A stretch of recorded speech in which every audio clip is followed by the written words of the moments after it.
Okay, welcome to this lecture on MLA. MLA stands for the Modern Language Association, and this association of dorky English teachers came up with a system of citation so that when we want to borrow information or use information to support our own viewpoints, whether it be an analysis or an argument, we can use those sources without committing plagiarism.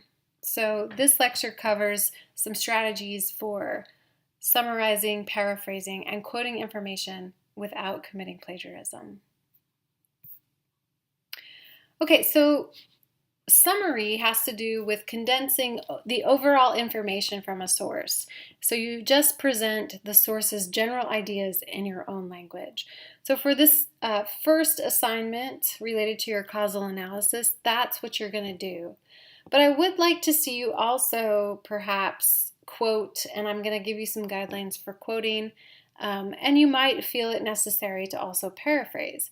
So the difference between summary and paraphrase is that while summary is just kind of condensing the overall main points of another person's writing, article or essay, whatever it may be, paraphrase is focusing on much more specific points that are made, and when we paraphrase, we use roughly the same number of words as the original source, but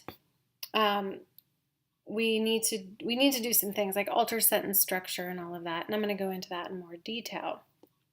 But in a sense, summary is presenting the general ideas, paraphrase is presenting the specific ideas.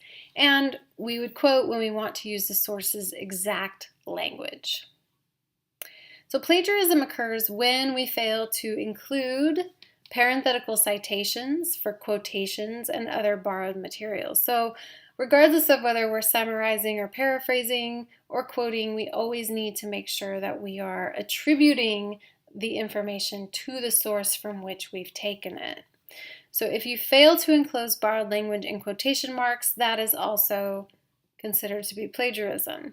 If you fail to put paraphrases and summaries into your own words, that is plagiarism.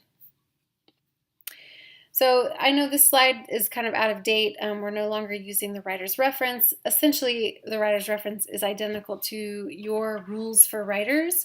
So you'll find this quote actually on page 466 in Rules for Writers that states that you commit plagiarism if you half copy the author's sentences, either by mixing the author's phrases with your own without quotation marks, or if you just plug in synonyms into the author's sentence structure. And you'll see in your assigned reading for this week in your Rules for Writers some examples of faulty paraphrase. So sometimes students will just sort of plug in different words, different synonyms, but not really alter the sentence structure. That's still plagiarism. So you have to really work on putting the author's language into your own words to avoid it. So some tips for doing that: after you have read, you want to resist looking at the source again. You should put it aside and just ask yourself, what's the author's meaning? And then go ahead and write it down, and in your own words explain what the author's basic point is, but don't look at the text when you're doing that. Once you've written it, so for example, with these two summaries that you need to post of the required readings for the causal analysis, you should read one and then set it aside and then write about the author's main point.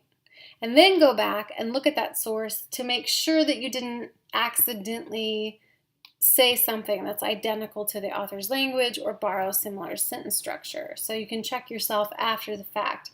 But most of the time, if you do this, you won't end up copying the source word for word. You'll end up really putting it into your own words. Now, if you notice that you did state something exactly as it was said in the text, or your paraphrase is a little bit too close to the original text, then you want to just go ahead and use the proper citations for these borrowed ideas or these borrowed words. And most of the time, if your paraphrase is too close, you should just go ahead and quote the original. But you do want to limit your quotations. You want to keep the emphasis on your own words and your own ideas. So part of this exercise is I want to make sure that you're understanding what the main point of these sources is, and I also want to see how well you can summarize without plagiarizing. But as you're using these sources to develop your essay, the reason you're using them is to support your own ideas, and you're working toward what's known as a synthesis.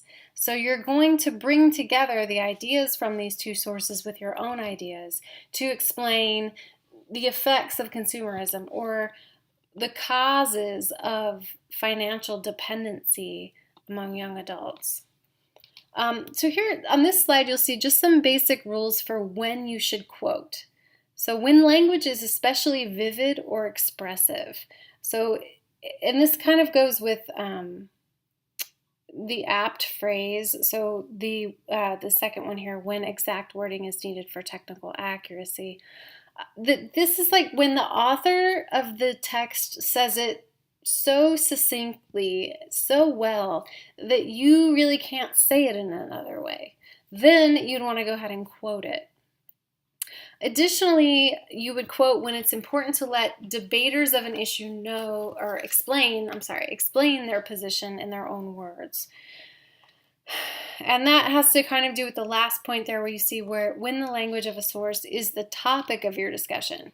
So sometimes we might take issue with how somebody says something or what they have said, and we need to quote it so that we can show our own readers what this source has said and then go ahead and respond to it.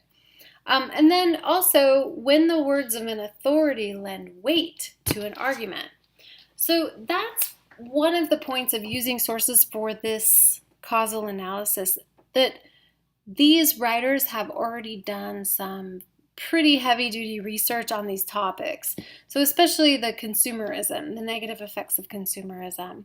So these people that you're reading, these sources that you're reading, these authors, they know what they're talking about. And so by quoting them in your own argument, it lends weight to the points that you're trying to make. So these are the rules that you should keep in mind for quoting. You really want to create a good balance between sources, textual evidence, and your own ideas. And just remember this point here, that you really want to keep the emphasis on your words and your ideas. So when we're quoting, there are some rules to follow, and these are also in that MLA section in Rules for Writers, and I'm just going to briefly discuss them here. Sometimes we might quote from a passage, and maybe the passage is rather long and we don't want to quote the entire thing. So we would use ellipses in our quotation to omit words in order to condense that long passage. One thing to keep in mind is that when we do this, and when we use quotations no matter what, that our integration of that quotation has to make grammatical sense with our own sentences. And you should always kind of get in the habit of introducing the source in some way, not just dropping in a quotation without any explanation or connection to the ideas around it.